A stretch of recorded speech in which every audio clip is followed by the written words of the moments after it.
Dağlar qızı deyirlər mənə. Mən dağlarda böyük boy başa çatmışam.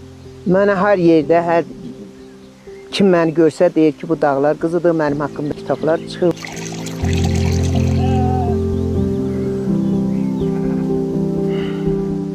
Bu dağlar çox gözəldir, güllü, çiçəkli, havası gözəl, suyu gözəl, hər şeyi gözəldir.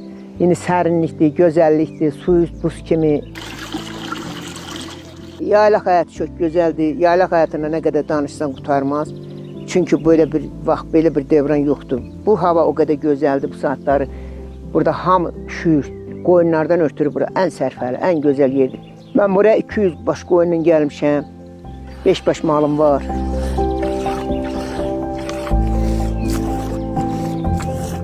Burada nə vaxt? Burada da elə bil avqust ayının axırına qalmalıyıq. Əgər hava xoş keçsə, sentyabrda da bir neçə gün qala bilərik biz burada. Hava xoş keçsə. Yox, əgər qar çoğun olsa, heyvan dözmür də məcbur getməliyik ağız aşağı. Bu dağların insanlar üçün də çox böyük əhəmiyyəti var. Çoxlu kəkotu var burada.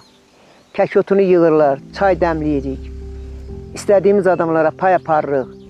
Qırpbuğum var, yığıb kətə bişirik, şomun var. Şomunun qəşəng kətəsi olur, gözəl doğası olur. Burada çox yaxşı insan üçün də dəyərli, keyfiyyətli çiçəklər, otlar var. Mən Allah'ımıza həmişə şükür eləmişəm, indi də şükür eləyirəm ki, biz bugün Allah'ın köməyi nəticəsində gəlib çıxmışıq bax bu dağlara.